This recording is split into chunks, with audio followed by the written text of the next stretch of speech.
আমি আর ত্রিভুজটা মারতে গেছিলাম। হ্যাঁ বন্ধুরা এখন খেয়ে দিয়ে উঠলাম। আকাশটা না খুব মানে মেঘলা করছে, বৃষ্টি আসবে মনে হয়। ভালোই হয় বৃষ্টিটা আসলে।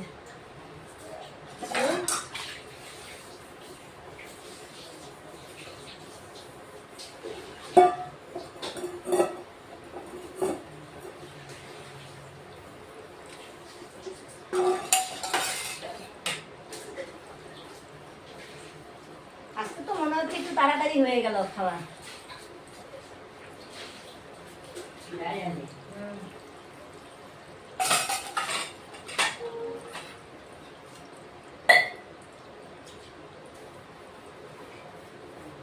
বদ্দা খায় নাই এখনো, বদ্দা না ডিউটি করে আসছে না, আইসা আবার